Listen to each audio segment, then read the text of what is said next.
नमस्कार साथियों, मैं प्रेम प्रकाश आपका मेरे YouTube चैनल ज्ञान की बात पर हार्दिक स्वागत करता हूं। आप मेरे चैनल को सब्सक्राइब करें, लाइक करें, शेयर करें। आज हम बात करेंगे टेप किस प्रकार से भरा जाएगा। टेप शिक्षक मूल्यांकन पत्र प्रपत्र जो कि विभाग के आदेश के अनुसार सभी शिक्षकों को भरा जाना है। उसका कुछ टाइम फ्रेम यहाँ पर दिया गया है, जिसमें प्रारंभिक शिक्षा के जो समस्त लेवल 1 लेवल 2 शिक्षक हैं एवं संस्था प्रधान हैं उनको 13 अक्टूबर से 21 अक्टूबर तक भरा जाना है। माध्यमिक शिक्षा के अध्यापक लेवल 1 2 एवं समस्त वरिष्ठ अध्यापक है उनको 27 अक्टूबर से 4 नवंबर तक का समय दिया गया है। एवं इसके अलावा माध्यमिक शिक्षा की जो व्याख्याता हैं, संस्था प्रधान है, मॉडल विद्यालय के शिक्षक एवं संस्था प्रधान है, उनको 7 नवंबर से लेकर के 14 नवंबर तक का आपको टेप भरना है। टेप किस प्रकार से भरा जाएगा, आइए देखते हैं। सर्वप्रथम आपको स्टाफ लॉगिन से लॉगिन होना होगा। जैसे ही लॉगिन होते हैं आपके सामने इस प्रकार का इंटरफेस दिखाई देता है। अब आपको टेप भरने के लिए जो यहाँ पर 3 डॉट यहाँ पर दिखाई दे रही है, यहाँ पर आपको क्लिक करना होगा। जैसे ही आप क्लिक करते हैं आपके सामने लेफ्ट साइड में एक ड्रॉप डाउन लिस्ट दिखाई देती है, जिसके अंतर्गत एक अप्लाई का ऑप्शन दिखाई दे रहा है, वहाँ पर आपको क्लिक करना होगा। जैसे आप क्लिक करते हैं यहाँ पर एक ड्रॉप डाउन लिस्ट खुलती है, जिसके अंतर्गत आपको टेफ 2022 पार्ट फर्स्ट के नाम से एक ऑप्शन दिखाई देता है। इसके ऊपर आपको क्लिक करना होगा। जैसे ही आप इस पर क्लिक करके सामने इस प्रकार का इंटरफेस दिखाई देता है, जिसके अंतर्गत शिक्षक मूल्यांकन प्रपत्र 1 जनवरी 2022 से जून 2022, इसके नीचे शिक्षक मूल्यांकन प्रपत्र भाग फर्स्ट। इसके नीचे अपन स्क्रॉल डाउन करते हैं तो आपके शिक्षक एवं संस्था प्रधान का नाम, कार्मिक की एम्प्लॉय आईडी, आपका विद्यालय का नाम, आपकी एनआईसी आईडी, मोबाइल नंबर, कार्मिक का मूल पद एवं मूल विषय सब यहाँ पर आपको शो हो जाता है। अब उसके बाद में आपको यहाँ पर 2-6 मई दिखाई गई है, जिसमें जनवरी 2022 से जून 2022, दूसरी है जुलाई 2022 से दिसंबर 2022। तो अभी विभाग के आदेश अनुसार जनवरी 2022 से जून 2022 तक का ही टेप भरा जाना है। तो इसीलिए आपको सर्वप्रथम पहले वाला जो ऑप्शन है उस पर आपको टिक करना होगा। जैसे ही टिक करते हैं, स्क्रॉल डाउन करते हैं, आपके भाग फर्स्ट के अंतर्गत पॉइंट नंबर 1 ये आपके सामने दिखाई देता है, जिसमें 2021-22 के अंतर्गत आपके द्वारा जो अध्यापन कराए गए थे वो उन क्लासों एवं उनके विषय यहाँ पर आपको प्रदर्शित होंगे। अगर ये प्रदर्शित नहीं हो रहे हैं तो आपको स्कूल लॉगिन के माध्यम से रिजल्ट टैब में जाकर के विषय मैपिंग आप कर सकते हैं। सब्जेक्ट मैपिंग ऑप्शन दिखाई देता है, वहाँ पर आप जाकर के इसको संशोधन भी कर सकते हैं। उसके बाद में पॉइंट 2 जो विगत 6 माह के अंतर्गत शिक्षक की भौतिक उपस्थिति कितनी रही है उससे संबंधित आपको यहाँ पर टिक करना है। फर्स्ट वाला ऑप्शन जो दिखाई दे रहा है उस पर आप क्लिक करते हैं तो आपके सामने यहाँ 3 ऑप्शन दिखाई देते हैं। जो भी आप पे लागू होता है उस पर आपको टिक करना है। अगर आपकी उपस्थिति 60% से कम है तो फर्स्ट वाले पे क्लिक करना है। अगर आपकी 60% से 80% तक उपस्थिति रही है तो दूसरे ऑप्शन पे क्लिक करना है। अगर आपकी उपस्थिति 81% से अधिक है तो तीसरे ऑप्शन पे आपको क्लिक करना होगा। उसके बाद में दूसरा यहाँ पर आपको दिखाई दे रहा है वह अन्य विभाग एवं संस्था में अगर आप प्रतिनियुक्त रहे हैं तो आपको यहाँ पर हाँ और ना में से आपको चुनना होगा। अगर प्रतिनियुक्त रहे हैं तो आपको हाँ करना है, वरना आपको ना भरना है। उसके बाद में आता है 1.3, जिसके अंतर्गत आपके द्वारा किए गए कार्यों का कार्य निष्पादन हेतु जो मानदंड के अनुसार 1 से 5 आपको रेटिंग दी गई है, उसके अनुसार आपको खुद का मूल्यांकन यहाँ पर आपको जो ऑप्शन दिखाई दे रहे हैं यहाँ पर आपको भरना है, जिसमें आपके द्वारा अगर कोई भी कार्य किया गया है जो निम्नांकित मूल्य बिंदु दिए गए हैं उन बिंदुओं के अनुसार आपका कार्य किस प्रकार से रहा है, जिसमें कुछ मानदंड निर्धारित किए गए हैं। उनमें से अगर आपका औसत से कम रहा है तो 1 भरना है, औसत है तो 2, बहुत अच्छा है तो 3 और बहुत अच्छा है तो 4 और उत्कृष्ट है तो आपको 5 नंबर आपको भरने हैं।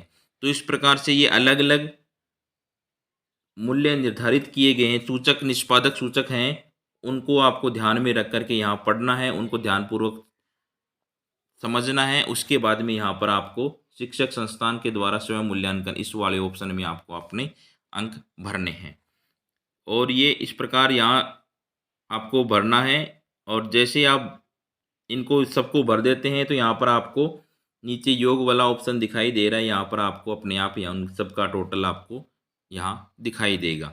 उसके बाद में आपको 1.4 ऑप्शन दिखाई दे रहा है, वहाँ पर संस्था प्रधान उक्त निष्पादक सूचकों के आधार पे नियंत्रण नियंत्रण अधिकारी द्वारा शिक्षक व संस्थान के प्रधान की दी गई ग्रेड, आप इसमें से आपको ग्रेड निर्धारित करनी है कि जो भी आपके ऊपर लागू होती है, A B C जो भी आप पे लागू होती है। इसके बाद में आपको 1.5 के अंतर्गत संस्था प्रधान के समग्र मूल्यांकन करना है, जिसके अंतर्गत आपको औसत से कम, औसत, बहुत अच्छा, अच्छा, उत्कृष्ट, इस पे आपको टिक करना है। इसके बाद में आपको नीचे आपका जो नियंत्रण अधिकारी है, जो संस्था प्रधान है, उसके आपके नाम, मोबाइल नंबर यहाँ आपको लिखने हैं। उसके बाद में सेव बटन पे आपको क्लिक करना है। जैसे ही आप सेव बटन पे क्लिक करते हैं, आपके सामने यहाँ पर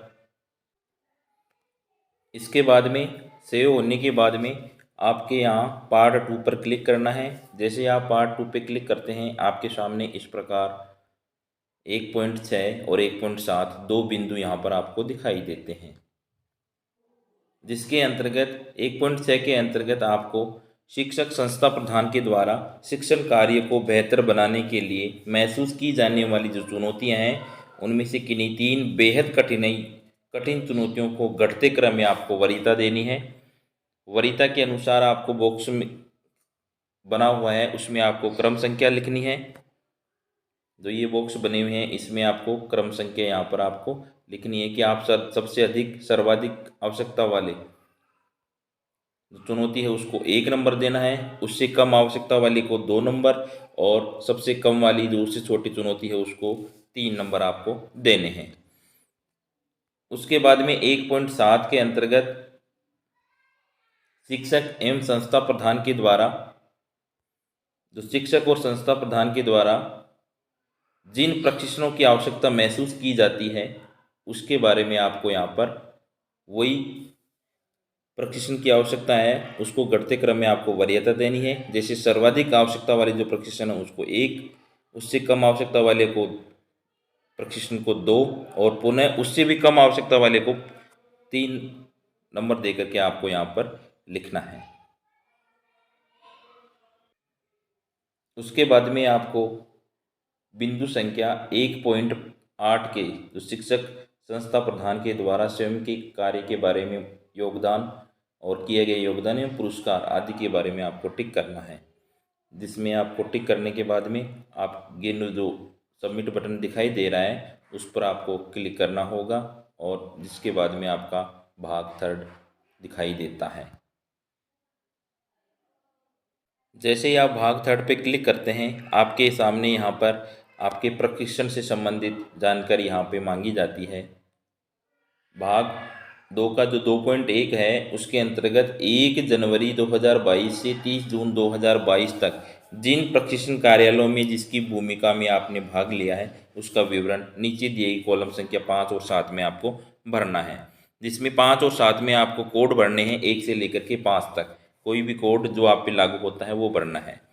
कॉलम संख्या जो 5 है उसमें अगर आपने शिक्षक की भूमिका में आपने प्रशिक्षण प्राप्त किया है तो आपको 1 भरना है। प्रधानाध्यापक की भूमिका में आपने भाग लिया है तो 2, प्रशिक्षक की भूमिका में लिया है तो 3, सामग्री निर्माणकर्ता की भूमिका में भाग लिया है तो आपको 4 भरना होगा।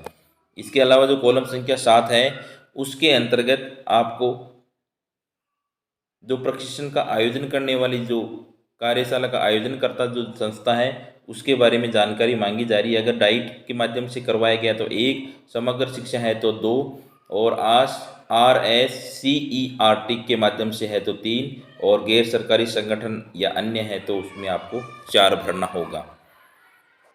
साथियों, अब यहाँ पर आप सेव कार्यशाला के अंतर्गत यहाँ पर आप क्लिक करना है, और क्लिक करते हैं तो जो लेवल 1 और लेवल 2 के शिक्षक हैं उनके द्वारा FLN का प्रशिक्षण किया गया है। तो आपको FLN पे क्लिक करना है। अगर आपके द्वारा किसी प्रकार के अन्य भी जो भी क्लस्टर स्तरीय एक दिवसीय प्रशिक्षण किया है, उच्च माध्यमिक विद्यालय के जो प्रधानाध्यापक हैं उनके लिए हेतु प्रशिक्षण है, एवं सब्जेक्ट के टीचर के आपके जो सब्जेक्ट टीचर की जो ट्रेनिंग होती है अगर उनमें भाग लिया है तो वो सभी आपके यहाँ दिखाई देंगे। और उनमें से जो भी आपने ट्रेनिंग की है उस पर आपको टिक करना है। जैसे ही आप क्लिक करेंगे उसके बाद में आपकी अवधि की दिनांक कैलेंडर खुल जाएगा कि कौन सी तारीख से आपने उन्होंने ट्रेनिंग वहाँ पर आपने ली है, उसकी जानकारी यहाँ पर आपको भरनी है। जिस प्रकार से FLN का जो 7वां मॉड्यूल था वो 13 तारीख से यहाँ से शुरू किया और प्रशिक्षण की अवधि के अंतर्गत 5 दिन का उसमें ट्रेनिंग थी।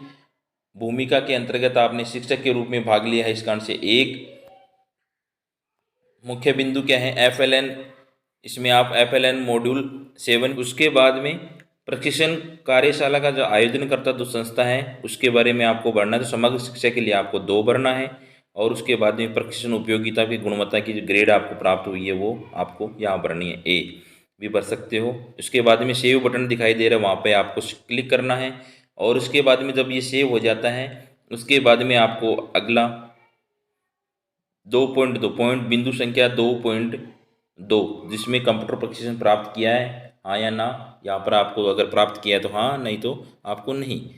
इसके अलावा 3.1 जिसके अंतर्गत है कृपया पाठ्य पुस्तक प्रशिक्षण विभागीय प्रशासन की कार्यशैली के संबंध में अपनी कार्य निष्पादन हेतु नीचे दिए गए मापदंड के अनुसार अपनी राय आप 1 से 5 में देनी है।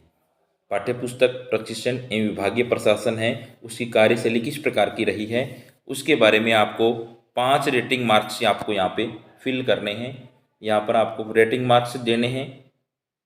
रेटिंग मार्क्स में आप कार्य प्रशासन की कार्यशैली पाठ्य पुस्तक एवं प्रशिक्षण में किस प्रकार के हैं उसके बारे में आपको रेटिंग देनी है। अगर औसत से कम है तो आप 1 भरेंगे, औसत है तो 2, अच्छा है तो 3 और बहुत अच्छा है तो यहाँ पर आपको 4 भरना है और उत्कृष्ट है तो आपको 5 भरना है। उसके बाद में आपको स्क्रॉल डाउन करते हैं तो यहाँ पर आपको सबमिट बटन दिखाई देता है, यहाँ पर आपको सबमिट करना होगा और सबमिट करने के बाद साथ ही आपका पूरा टेप भर जाएगा। साथियों, इससे संबंधित कोई भी क्वेरीज हो तो आप कमेंट बॉक्स में अवश्य देवें एवं वीडियो को अंत तक देखने के लिए धन्यवाद। शाला दर्पण के नए अपडेट के साथ पुनः मिलते हैं, तब तक के लिए नमस्कार।